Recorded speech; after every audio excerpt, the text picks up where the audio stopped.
बकरी पालन के प्रशिक्षण में आज के दिन हम लोग बात करेंगे नवजात मेमनों की देखभाल कैसे करें।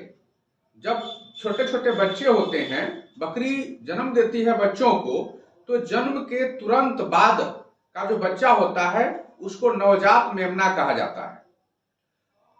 उस समय बच्चों के शरीर पर एक प्रकार की झिल्ली लिपटी हुई रहती है।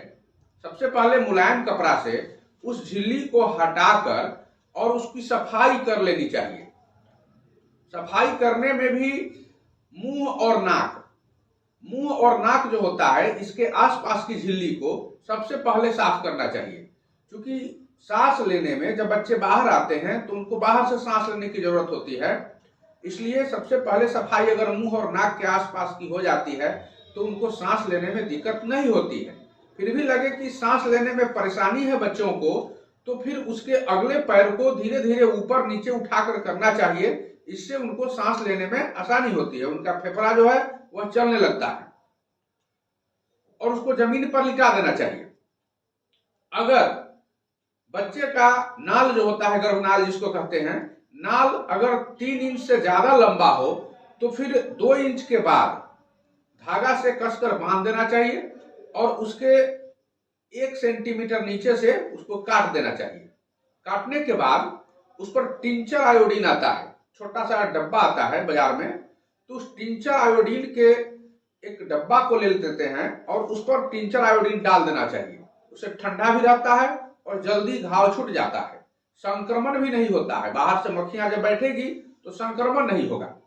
इस तरह से हम लोग उसको साफ करते हैं। क्योंकि नाल हमेशा नया ब्लेड से काटना चाहिए, ध्यान रखना चाहिए इस बात का कि उसमें जंग नहीं हो। तो हम इन बातों को ख्याल रखेंगे। जब मेमना तुरंत पैदा होता है उस समय जन्म के आधा घंटा के बाद उसको उसकी मां का पहला दूध, जिसको हम लोग खिरसा फेंसा कई नामों से जानते हैं, उसको पिलाना चाहिए। और पिलाने का जो तरीका होता है, वह बकरी का जो बच्चा होता है उसका वजन लगभग 2 किलो के आसपास होता है। तो उस 2-2.5 किलो होता है उसका 10% यानी 20 ग्राम। तो 20 ग्राम करके 3 बार उसको पिलाया जाना चाहिए। सुबह में भी पिलाएंगे, दोपहर को भी पिलाएंगे और शाम को भी पिलाएंगे। खिरसा का जो दूध होता है वह शुरू में 3 दिन तक, 3 दिन 4 दिन 5 दिन तक तीनों टाइम पिलाना चाहिए। मतलब सुबह में भी, दोपहर में भी और शाम में भी पिलाना चाहिए। उसके बाद हम लोग उसको 2 टाइम ही कर सकते हैं, सुबह और शाम। लेकिन ध्यान रहे, जब गर्मी का मौसम आता है तो दिन बहुत लंबा हो जाता है और लंबे दिनों में बच्चों को भी भूख लग जाती है। इसलिए गर्मियों में खासकर बच्चों को 3 बार दूध अवश्य पिलाया जाना चाहिए। इससे उनके शरीर में पानी की भी आपूर्ति होती रहती है और इससे बच्चा स्वस्थ रहता है। खिरसा में कैल्शियम, विटामिन, एंटीबायोटिक अर्थात रोग प्रतिरोधक शक्तियां होती है, जो मेमनों के स्वास्थ्य के लिए बहुत ही लाभदायक होती है। यह अनेक बीमारियों से मेमने को बचाता है, जो मेमना के स्वास्थ्य के लिए भी बहुत लाभदायक है। और पेट की जो गंदगियां होती है, उन गंदगियों को वह बाहर निकाल देता है खिरसा का दूध।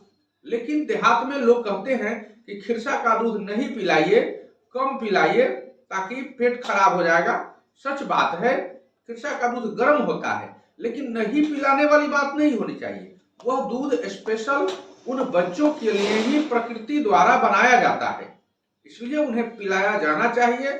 लेकिन थोड़ा थोड़ा करके 3 बार, वजन के 10% मात्रा 3 बार पिलाया जाना चाहिए।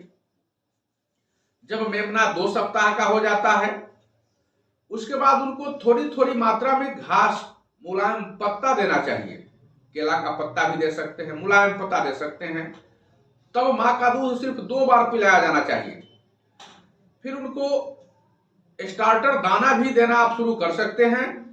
3 माह की उम्र के पश्चात दूध पिलाना बंद कर सकते हैं।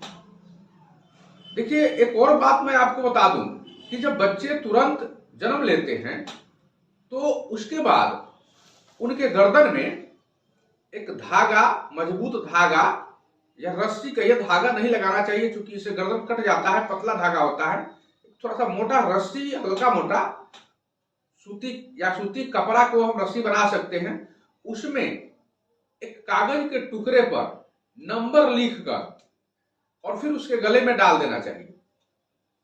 इससे क्या होता है कि बच्चे का नंबर याद रहता है कि यह किस माँ का बच्चा है, और आगे चलकर फिर उनका जो आप रजिस्टर बनाएंगे तो उसमें आपको लिखने में आसानी रहती है, उनके नस्ल का विवरण लिखने में आसानी रहता है। या नहीं अगर मिलता है आपको रस्सी, तो फिर सिल्वर नाइट्रेट का 1% घोल बना लीजिए और उस घोल से कूंची बनाकर फिर उस पर नंबर लिख दीजिए उसके पीठ पर बच्चों को, तो ये जो है उसका नंबर हो जाता है। जब वह 1 माह का हो जाता है तो कान जो होता है उसमें एक टैगिंग मशीन आता है, टैगिंग मशीन से उसमें छेद करके और उसमें नंबर लगा दिया जाता है। छोटे बच्चों को जहां तक हो सके मां के संपर्क में नहीं आने दें, उनसे दूर ही रखिए, क्योंकि जैसे ही वह छोटा होता है ना, मां जब बच्चे को जन्म देती है तो कई दिनों तक उसके जोनी से मैग्नी नाम का पदार्थ स्राव होते रहता है। स्राव जितना ही गिरता है ना, वो संक्रमित चीज है और इससे बच्चे भी संक्रमित हो सकते हैं। इसलिए तुरंत जो बकरी बच्चे देती है उनसे बच्चों को दूर ही रखना चाहिए। इसीलिए देहात में बच्चों को टोकरी से लोग ढक कर रखते हैं, ताकि बच्चा कम से कम मां के संपर्क में रहे, सिर्फ उतना ही देर रहे जितना देर तक उनको दूध पिलाना है। इसके बाद उनके पास नहीं रहना चाहिए बच्चा। मैग्नी से जब संपर्क में आते हैं बच्चे, तो बच्चे का दाना, पानी, सब कुछ जो है वह कॉक्सीडियोसिस नामक बीमारी से ग्रसित हो जाता है। मेमनों को साफ सुथरा रखने के लिए हवादार बाड़ा होना चाहिए जहां उनको अलग रखना है, और दाना का जो प्रयोग है, यानी दाना जो आप मेमनों को दे रहे हैं, वह उसके शारीरिक भार का अधिक से अधिक 2% हो, ज्यादा उसको नहीं देना है। शुरू में वह 2 kg का होता है, जन्म के आसपास बच्चा 2 kg का होता है, लेकिन जैसे जैसे वह बढ़ते जाता है उम्र, 1 महीना में वह 3-4 kg का हो जाता है। शुरुआत में उम्र उसका वजन जो है थोड़ा कम बढ़ता है, फिर उसके बाद तेजी से बढ़ता है। तो आप 2%, मतलब होता है कि अगर 4 किलो का, 5 किलो का कोई अगर बच्चा हो जाता है तो उसको आप अधिक से अधिक 100 ग्राम तक दाना दे सकते हैं, इससे ज्यादा दाना नहीं देना है उसको।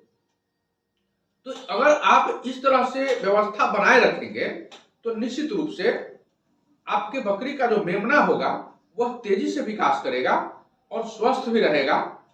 इसलिए आपको अधिक से अधिक लाभ हो पाएगा, बच्चे स्वस्थ रहेंगे, तभी आप इस व्यवसाय में सफलता पा सकते हैं। धन्यवाद।